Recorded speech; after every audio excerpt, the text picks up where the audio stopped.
ሰላም ጤና ይስጥልን ውድ አብራሪ ዩቲዩብ ቤተሰቦች እንደምን ሰነበታችሁ? ባለፈው እንደምታስታውሱት አዲሱ ትውልድ ሊማራቸው የሚገቡ ወሳኝ ክህሎቶች በሚል ክፍል 1 ቪዲዮ አቅርቤላችሁ ነበር። እነሆ ዛሬ ከዛ የቀጠለውን ክፍል 2ን ይዤላችሁ መጥቻለሁ። እስከ መጨረሻው እንድትከታተሉ እየጋበዝኩኝ አብራሪ ዩቲዩብ አዲስ የሆናችሁና ዩቲዩብ ላይ ቁም ነገር ለማየት የምትመጡ ደግሞ ቻናሉን ሰብስክራይብ በማድረግ ቤተሰብ ሁኑ። እንዲሁም በተከታታይ የምለቃቸው ቁም ነገር አዘል ቪዲዮዎች በኖቲፊኬሽን እንዲደርሳችሁ የደወል ምልክቷን ተጫኑ። መልካም ቆይታ። ጥሩ እንግዲህ በባለፈው እንዳየነው የ21ኛው ክፍለ ዘመን አዲስ ትውልድ ሊማራቸው የሚገቡ ወሳኝ ክህሎቶች ወይም የዚህ ትውልድ ወሳኝ አቅሞችን በተመለከተ ክፍል 1 ላይ ለመጠቆም እንደሞከርነው አንደኛው የኢንተርፕሪኒሪያል ስኪል ወይም ደግሞ የሥራ ፈጠራ ክህሎት፣ ሁለተኛው ቴክኖሎጂካል ክህሎት ወይም የቴክኖሎጂ ስኪል፣ እንዲሁም ሶስተኛው ደግሞ ማህበራዊ ሚዲያና ኦንላይን ቢዝነስን በተመለከተ ዕውቀት ማዳበር እንዳለበት ለማየት ሞክረናል። ለዛሬ እንግዲህ ቀሪ ሶስቶቹን ክህሎቶች አጠር አድርገን እናያለን። ቀጥታ ወደዛው እናልፋለን። በክፍል 2 ከያዝኩላችሁ የ21ኛው ክፍለ ዘመን ትውልድ ወሳኝ አቅሞች መካከል አንደኛው የሽያጭ ክህሎት የምንለው ነው። የሽያጭ ክህሎት ሲባል ሰዎችን ማሳመንን፣ ማግባባትንና አንድን ምርት ወይም አገልግሎት እንዲገዙና እንዲጠቀሙ ማድረግን ያጠቃልላል። ስለዚህ በዚህ በ21ኛው ክፍለ ዘመን ይህ ክህሎት የሌለው ሰው በገበያው ላይ የሚኖረው ተፈላጊነትና ራሱን በደንብ አድርጎ የመሸጥ እድል እጅግ ዝቅተኛ ነው ማለት ነው። ይህንን ስንል ምንድነው እንግዲህ አንድ ሐሳብ አለ። እሱን እስኪ እንደወረደ ላቅርብላችሁ። ምንድነው እጅግ በሽያጭ ዘርፍ ውስጥ የተዋጣለት ዓለም አቀፍ የሽያጭ ባለሙያ የነበረው ዚግ ዚግላር ይህን ሐሳብ በአንድ መጽሐፉ አስፍሮት እናገኘዋለን። እንግዲህ አሪስቶትል አንድ የተሳሳተ ቲዎሪ ፈጥሮ ነበረ። እሱ ቲዎሪ ምንድነው? በፊዚክስ እንደምናስታውሰው የተለያየ ክብደት ያላቸው ሁለት ቁሶችን ከተመሳሳይ ከፍታ ላይ ቁልቁል ወደ መሬት ብንለቃቸው በተለያየ ጊዜ ይወድቃሉ። እንደ ክብደታቸው መጠን ከባድ የሆነው ፈጥኖ ሲወድቅ፣ አነስተኛ ክብደት ያለው ደግሞ ቀስ ብሎ ዘግይቶ ይወድቃል የሚል ቲዎሪ ነበረው። ነገር ግን ይህንን ቲዎሪ የተቃወመው ጋሊሌዮ ጋሊሊ ይህንን የሚቃወም ሐሳብ አምጥቶ እሱን ሐሳብ ለዩኒቨርሲቲው ማህበረሰብ አቀረበ። ፒሳ ዩኒቨርሲቲ ውስጥ በሙከራ የአሪስቶትልን ቲዎሪ ውድቅ የሚያደርግ የተሳካ ሙከራ አደረገ። በተግባር ወደ አንድ ህንፃ ሄዶ ሁለት የተለያየ ክብደት ያላቸውን ነገሮች በአንድ ላይ ለቀቃቸው ማለት ነው። እነዛ የተለያየ ክብደት ያላቸው ነገሮች በተመሳሳይ ሰዓት መሬት ላይ ሊያርፉ ቻሉ ማለት ነው። በመሆኑም ይህንን የአሪስቶትልን ቲዎሪ ውድቅ በማድረጉ የዩኒቨርሲቲው ማህበረሰብ በጣም ተደመመ፣ ተማሪዎቹም መምህራኖቹም ማለት ነው። ነገር ግን ከዛ በኋላ ምንድነው የሆነው? ዩኒቨርሲቲው የጋሊሊዮን ሳይሆን የአሪስቶትልን የተሳሳተውን ሐሳብ ነው ሲያስተምር የቆየው ለረጅም ጊዜ። ይሄ የሆነበት ምክንያት ምንድነው? ጋሊሊዮ የአሪስቶትልን ቲዎሪ ውድቅ ያድርገው እንጂ የዩኒቨርሲቲውን ማህበረሰብ አሳምኖ ሐሳባቸውን አስቀይሮ የአሪስቶትልን ቲዎሪ በእሱ በጋሊሊዮ ቲዎሪ እንዲተካ የማድረግ አቅም አልፈጠረም ነበረ። ይሄ የሚያሳየው የሽያጭ ክህሎት በሰዎች አቅም ላይ ምን ያክል ልዩነት እንደሚፈጥር ነው። አሪስቶትል ቀድሞ ሐሳቡን ስለሸጠና ዩኒቨርሲቲ ማህበረሰብ ስላሰረጸ የተሳሳተ ቲዎሪም ቢሆን ረጅም ጊዜ በዩኒቨርሲቲ ውስጥ በትምህርት መልኩ ሲሰጥ እንዲቆይ ለማድረግ ችሏል። በተቃራኒው ጋሊሊዮ ከሱ የተሻለ ሐሳብ ይዞ መጥቶ ነገር ግን የዩኒቨርሲቲውን የትምህርት ካሪክለም በዛ መንገድ ማስቀየር አልቻለም ማለትና የሽያጭ ክህሎት እስከዚህ ድረስ ይሄዳል።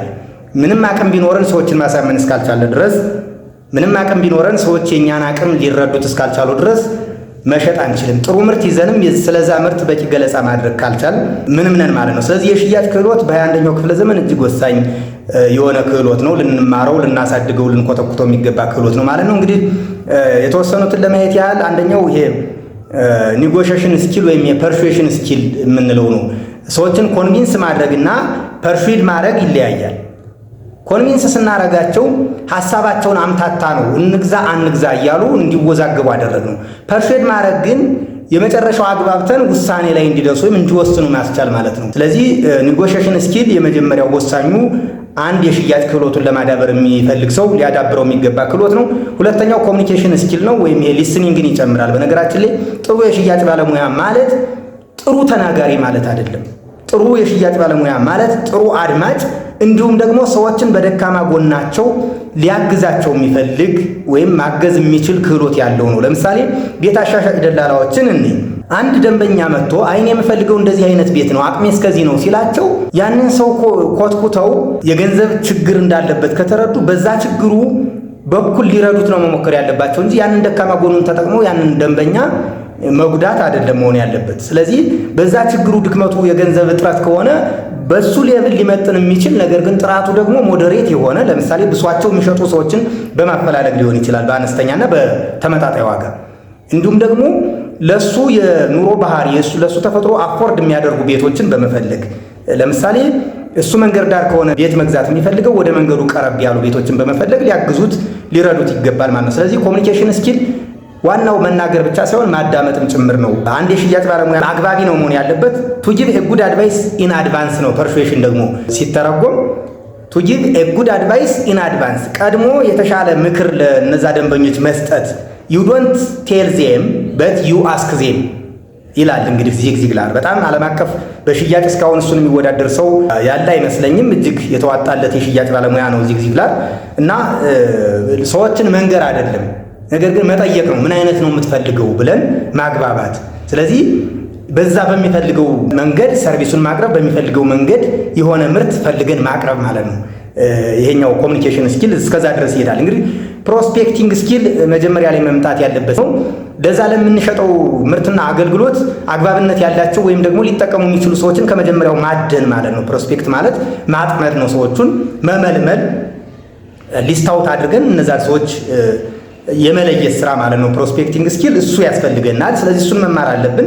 ፕሮብሌም ሶልቪንግ ስኪል ወይም የችግር ፈችነት የምንለው በክፍል 1 ላይ እንዳየነው ኢንተርፕሪኔሪያል ስኪል አንደኛው ዋናው መነሻው ችግር ፈችነት ነው። ስለዚህ የሽያጭ ባለሙያም ችግር ፈች ሆኖ መቅረብ አለበት።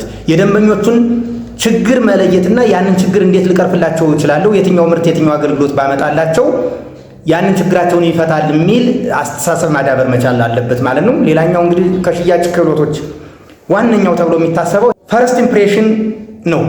ስለዚህ ስለ ፈርስት ኢምፕሬሽን በቂ ግንዛቤ መውሰድ፣ ደንበኞችን ለመጀመሪያ ጊዜ ስናገኛቸው እንዴት ነው መቅረብ ያለብን፣ በምን አግባብ ነው ማናገር ያለብን። የመጀመሪያዎቹ ቃላቶችህ ያንተን ማንነት ይወስናሉ ከደንበኛ ጋር በምታደርገው ግንኙነት ማለት ነው። ስለዚህ ፈርስት ኢምፕሬሽን እጅግ በጣም ወሳኝ ነው በቢዝነሱ ዓለም። በተለይ የመጀመሪያ የሆነ እይታ ከሰዎች አእምሮ ውስጥ የማይጠፋ በመሆኑ እሱን በተመለከተ ግንዛቤ ማዳበር አለበት አዲሱ ትውልድ። በአጠቃላይ የሽያጭ ክህሎትን በዚሁ መንገድ ማዳበር መማር ከአዲሱ ትውልድ የሚጠበቅ ጠቃሚ ክህሎት ነው ማለት ነው። ክፍል 2 ላይ አዲሱ ትውልድ ሊማረው የሚገባ ወሳኝ ክህሎት ብዬ ያዝኩላችሁ ሁለተኛው ዘመናዊ ግብርና ወይም ሞደርን አግሪካልቸር ነው። እንደሚታወቀው ዓለም አሁን በብዛት የምትጠቀመው የግብርናና የኢንዱስትሪ ምርቶችን ነው። ስለዚህ ኢንዱስትሪው ላይ ሙሉ በሙሉ ሪላይ መሆን ሳይሆን የግብርና ምርቶችን ይሄ ኦርጋኒክ የሆኑ ምርቶችን እያመረትን ለገበያ ብናቀርብ በከፍተኛ ደረጃ ተቀባይነት ይኖረናል። ትልቅ ቢዝነስ እየተሰራበትና እየተንቀሳቀሰበት ያለ ዘርፍ ነው የግብርናው ዘርፍ። ስለዚህ አዲሱ ትውልድ ዘመናዊ ግብርናን ወይም ሞደርን አግሪካልቸርን በደንብ መልመድ አለበት። ለምሳሌ እነበረከት ገበሬዋን ማየት እንችላለን። ሌሎችም አሉ። ለምሳሌ አሜሪካን የሚቀልቧት 98% ማህበረሰብ የሚቀልቡት 2% አርሶ አደሮች ናቸው ይባላል። እንግዲህ ዘመናዊ ግብርና ስለሚከተሉ ነው ያ የሆነው። እኛ ሀገር ላይ ግን 90% አርሶ አደር ሆኖም ቀሪውን 10% የከተማ ማህበረሰብ መቀለብ አልቻለም።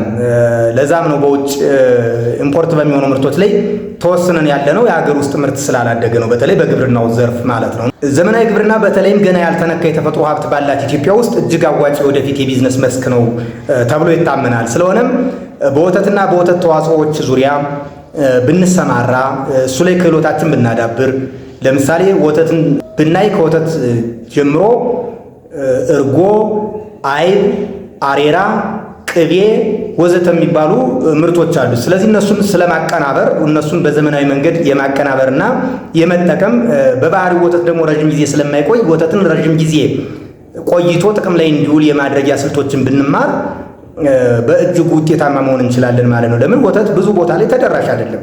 ከተማ ላይ አሁን ወተት ለማግኘት ፈልገን አምሮን ነው የምንቀረው ብዙ ጊዜና ይሄ ችግር አለ። እሱን መፍታት ማለት ነው። ቅድም እንዳልነው ችግር ፈችነት ነው ወደ ቢዝነስና ወደ ስራ ፈጠራ ሊያመጣን የሚችለው። በስጋና ስጋ ነክ ምርቶች ስጋን አሽጎ ወደ ውጭ ገበያ እስከ መላክ ድረስ ባለው ሂደት ውስጥ እውቀቱ ቢኖረን ተጠቃሚ ነው የምንሆነው። እኛ ሀገር ላይ በደንብ የተሰራበት ዘርፍ ስላልሆነ ግብርናው ማለት ነው። በእንቁላል ምርቶች እንደው እዚህ ጋር የተወሰነ ጊዜ ወስጄ እንትን ልበል። እንቁላል ምርቶች በነገራችን ላይ እኛ የምናውቀው እንቁላል የሚበላው ነው። ነገር ግን የእንቁላል ምርቶች ተረፈ ምርቱ በራሱ በጣም ሰፊ ግንዛቤ ያለው። እስኪ የተወሰነ ከጎግል ያገኙትን ላካፍላችሁ። ለምሳሌ ካልሲየም ካርቦኔት አለው የእንቁላል ቅርፊቱ ማለት ነው። እሱ ለአትክልቶች ጥንካሬ በማዳበሪያነት ያገለግላል። አንድ ጥቅም ብላችሁ ያዙልኝ። ተፈጭቶ ደግሞ ለእንስሳት መኖነት ያገለግላል። እንዳልኳችሁ ካልሲየም ካርቦኔት ስላለው ለእንስሳት መኖነት በጣም ጠቃሚ ነው። ለኮንክሪት ማምረቻ ግብአትነት ሁሉ ይውላል። ኮንክሪት ማለት እንግዲህ ከቤት መስሪያ ብሎኬት ጀምሮ ላሉ በዛ ሂደት ውስጥ ለሚያልፉ ተመሳሳይ ምርቶች ጥንካሬ ስለሚኖረው ለዛ ይውላል። እንግዲህ የጎንደር ቤተ መንግስት በእንቁላል ጭምር ነው ተቦክቶ የተሰራው ይባላል። ለዛ ነው ከ400 ዓመታት በላይ በጠንካራነት የቆየውና ለግንባታም በጣም ወሳኝ ነው የእንቁላል ቅርፊት ማለት ነው። ለሕክምና ለቁስል ማድረቂያነት ያገለግላል። ይህን እንግዲህ ምርምር ብናደርግበት እስከዛ ድረስ ይሄዳል ማለት ነው። የእንቁላል ቅርፊት ለአጥንትና ጥርስ ጥንካሬም ያገለግላል የእንቁላል ቅርፊት። ስለዚህ ቀምመን እሱን መንገድ ለመድኃኒትነት ብንጠቀምበት እጅግ ወሳኝ ነው ማለት ነው።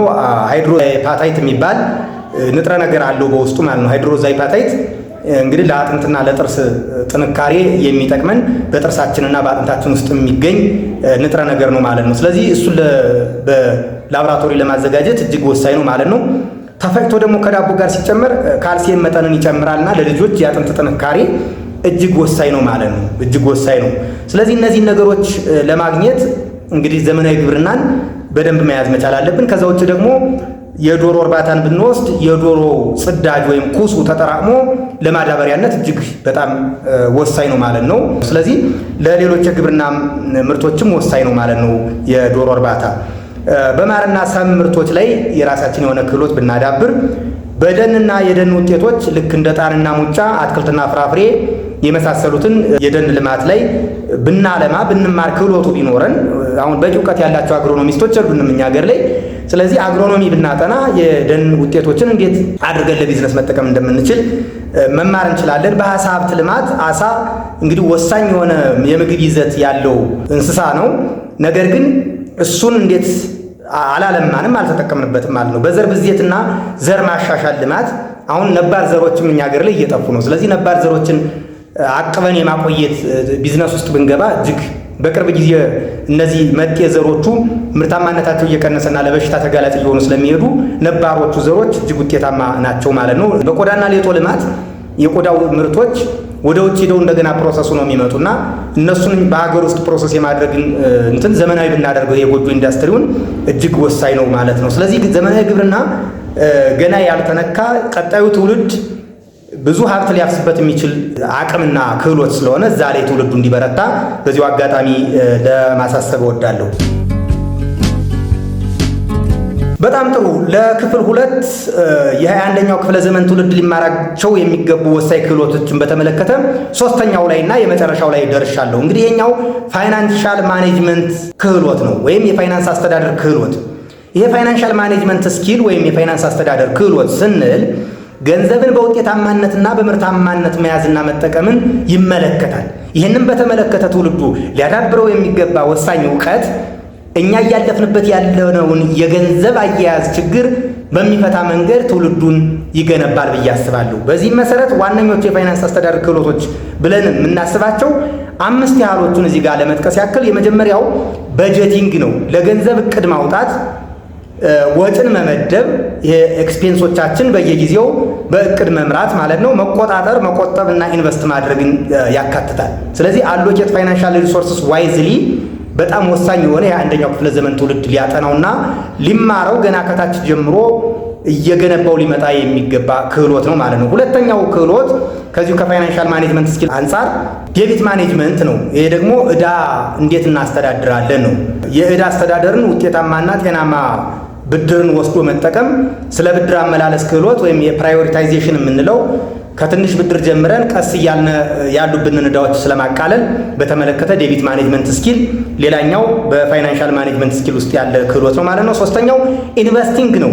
ሃው ቱ ኢንቨስት፣ እንዴት አድርገን ኢንቨስት ማድረግ አለብን። ገንዘብ የሚያድገው እየተመላለሰ በውጤታማነት ስራ ላይ ሲውል ነው እንጂ አንድ ቦታ ላይ ሲቀመጥ አይደለም። ስለዚህ ሃው ቱ ኢንቨስት ዋይዝሊ የሚለውን የወደፊት የገንዘብ ደህንነታችን በሚያስጠብቅና በሚያረጋጋ መልኩ እንዴት አድርገን ኢንቨስት ማድረግ እንዳለብን ክህሎት መያዝ ይኖርብናል ማለት ነው በፋይናንሻል ማኔጅመንት ስኪል ስር። ሌላኛው ሴቪንግ ፎር ኢመርጀንሲስ ነው። እንግዲህ ባለሙያዎች እንደሚሉት ከ3 እስከ 6 ወር ለመሰረታዊ ፍጆታ የሚሆነውን እንደ ኢመርጀንሲ ሴቪንግ መቆጠብ መቻል እንዳለብን ነው። ስለዚህ እሱን በተመለከተ ትውልዱ ሊማርና ክህሎት ሊያዳብር ይገባል። አምስተኛውና የመጨረሻው በፋይናንሻል ማኔጅመንት ስኪል ስር ያለው አንደርስታንዲንግ ታክስ ማኔጅመንት ነው። የግብር አስተዳደርን መረዳት እንግዲህ ምንድነው የግብር መረጃ አያያዝ፣ የግብር ወቅቶችን ማክበርን በተመለከተ፣ የግብር ቅናሽ ያለባቸውን የስራ ዘርፎች በተመለከተ እንዲሁም ደግሞ የግብር ቅናሽን ሊያስገኙ የሚችሉ የስራ አካሄዶችን፣ ስልቶችን በተመለከተ አዲሱ ትውልድ እውቀት ሊገነባ ይገባል ማለት ነው። የፋይናንሻል ማኔጅመንት ስኪል ቀላል ነገር አይደለም። እንግዲህ ወደፊት እኔ የማስበው እዚህ ላይ በደንብ ለመስራት ነው። አዲሱ ትውልድ ወደፊት የሚያስፈልጉት ክህሎቶችን በደንብ እንዲያዳብር እንግዲህ በቀጣይ ያሰብኳቸው እቅዶች አሉ። እነሱን በተግባር እንገልጻለን። ያኔ እንገናኛለን። መልካም። በሁለት ክፍል አዲሱ ትውልድ ሊማራቸው የሚገቡ ወሳኝ ክህሎቶችን በተመለከተ ያዘጋጀውላችሁን በዚህ አብቅቻለሁ። ስለተከታተላችሁኝ አመሰግናለሁ። አብራራው አማረ ነበርኩኝ። ሰላም ለእናንተ ይሁን።